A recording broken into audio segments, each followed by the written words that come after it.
merci beaucoup.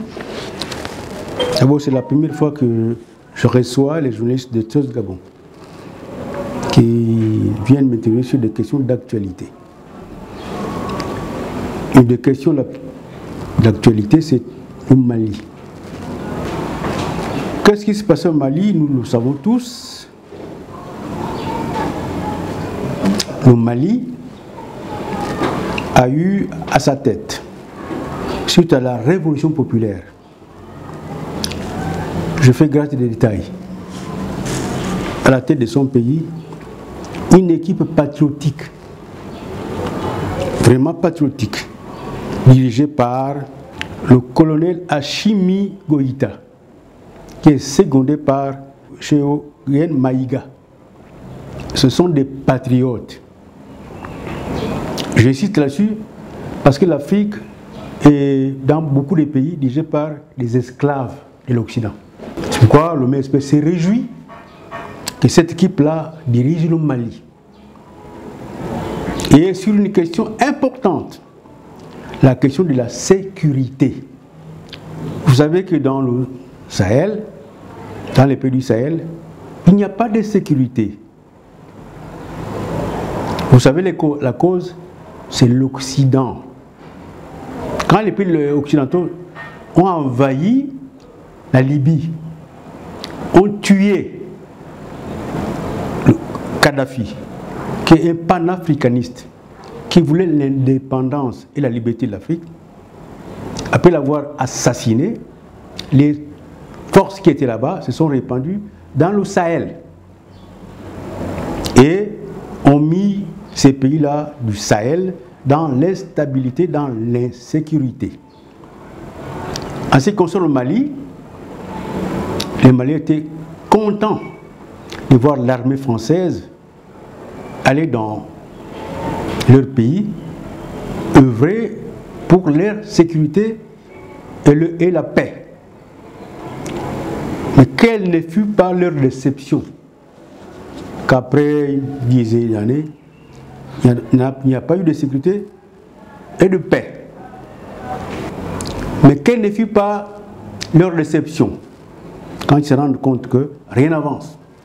Bien au contraire, le pays était en voie de division.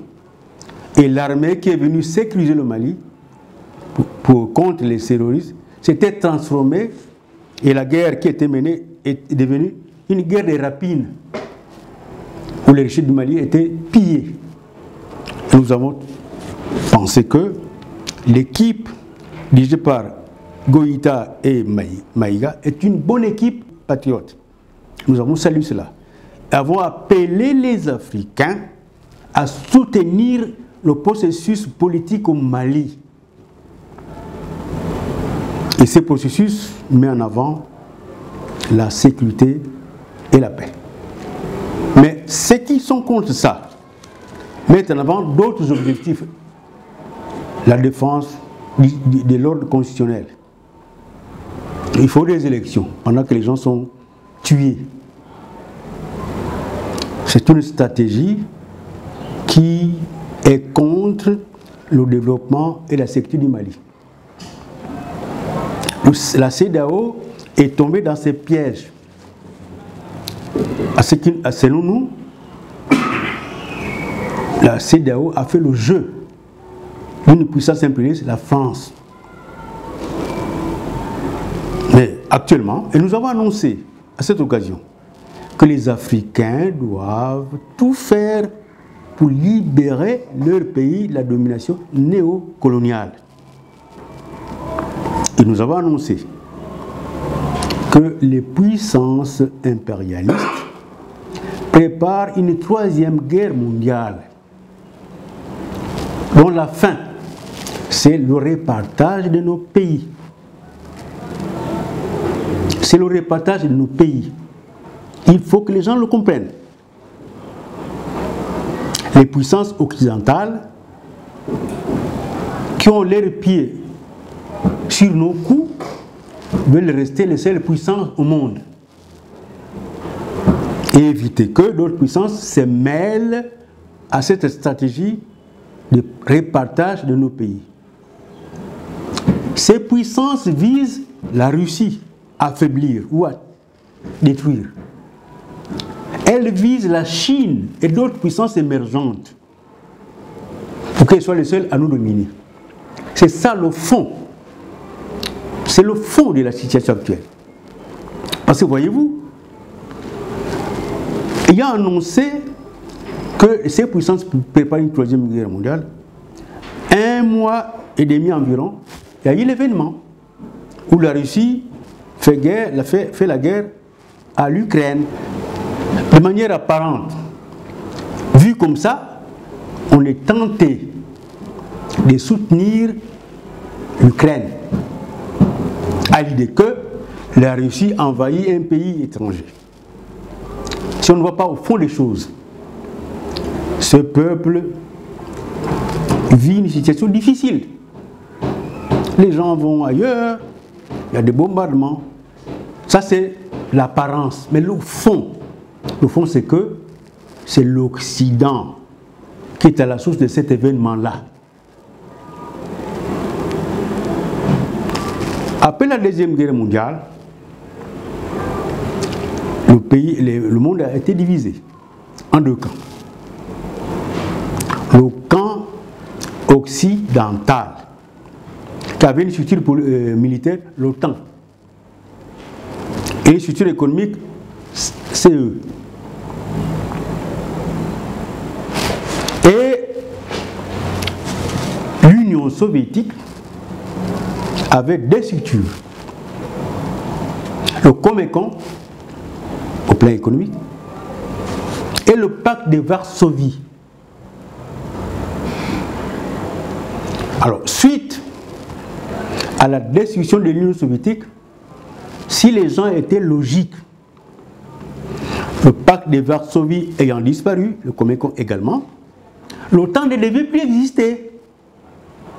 Parce que l'OTAN existe sous le prétexte que cette structure est là pour empêcher l'Union soviétique d'envahir le monde.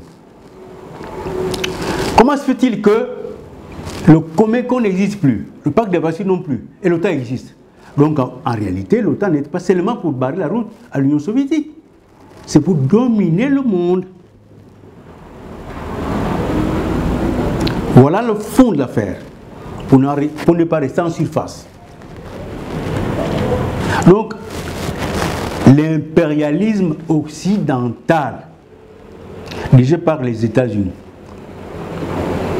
et les pays d'Europe, tient dur comme caillou qu'il doit se partager le monde sans la Russie, sans la Chine et sans les autres puissances émergentes. Voilà le fond de l'affaire. C'est pourquoi tout a été fait pour encercler la Russie, la détruire ou l'affaiblir. Et actuellement, il y a beaucoup de bruit dans le monde qui disent la Russie a envahi, la Russie a fait ceci. Mais le fond, ce que la Russie fait, c'est dégager de ce complot occidental pour survivre. Et les gens oublient que la logique de l'Occident, c'est de détruire les pays, les dominer et les opprimer. Tout récemment, l'Irak a été envahi. La Libye envahie. Et son leader panafricaniste assassiné. C'est pourquoi nous, aux Africains, je suis heureux, au nom du mouvement d'émancipation sociale du peuple, que beaucoup de pays d'Afrique ont compris cela et n'ont pas fait le jeu de l'Occident. Et cela va se développer. La conscience en Afrique va se développer et éviter que les peuples africains soient les dindons de la farce de l'Occident. Les dindons de la farce de l'Occident. Cette guerre, troisième guerre mondiale, est en marche. si on n'arrête pas le processus. Il y a la Russie d'un côté, les Occidentaux de l'autre. Ils envoient les armes. C'est pourquoi c'est une troisième guerre mondiale en marche. Nous autres, peuples opprimés, ne devons pas être du côté de nos oppresseurs, les Occidentaux, qui sont à la source de l'esclavage, du colonialisme et du néocolonialisme. C'est des mauvaises gens. Il faut enlever en Afrique les esclaves qui sont au pouvoir et mettre les patriotes comme Assimi Goïta, Slog Maïga. Ce sont là qui représentent les positions soutenues par nos patriotes, comme Patrice Lumumba, Nasser, Ben Bella et d'autres. Alors, il faut que les gens réfléchissent. Je vous dis, au Mali, les gens mettent en avant, pour nous tromper, les élections. Or, vous savez très bien que ceux qui nous dirigent la plupart, surtout en Afrique dite francophone, ce ne sont pas des démocrates, ils n'ont pas été élus. C'est des gens qui violent la Constitution et les principes démocratiques. Dans la plupart des pays francophones, il n'y a pas de démocratie. Il y a simplement le multipartisme, qui est un élément qui peut nous conduire à la démocratie. Parce que les gens confondent multipartisme et démocratie. Je suis heureux que les Africains ouvrent les yeux et refusent de se faire tromper par l'Occident, qui a fait tous les dégâts, qui a assassiné les patriotes africains. Et la France, c'est pourquoi en Afrique, il y a un sentiment anti-français. Mais le sentiment, c'est mal dit, ce n'est pas le sentiment anti-français. C'est un sentiment contre la politique coloniale et néocoloniale de la bourgeoisie impérialiste française. Ce n'est pas contre les Français, pas contre les Français en général. Voilà pourquoi l'événement, ce qui est arrivé d'abord au Mali, ensuite à l'Ukraine, doit nous faire réfléchir. Doit nous faire réfléchir. Les esclaves de la France, la CEDEAO, disent qu'il faut qu'au Mali il y ait des élections. Mais ceux qui disent ça, eux-mêmes n'ont jamais soutenu la Constitution. Ils ont fait des coups d'État constitutionnels. Qui les a critiqués? La France ne les a pas critiqués. Du moment qu'ils sont prêts à vendre leur pays, les matières premières à ces pays-là, ils ne sont pas critiqués. Ils critiquent les patriotes du Mali qui sont au pouvoir. Pourquoi? Parce qu'ils ont découvert que la France a voulu diviser les pays et a transformé une bonne guerre contre les terroristes en une guerre de rapine. Ils ont chassé. Et le peuple africain doit prendre l'exemple du Mali en exemple pour libérer notre continent.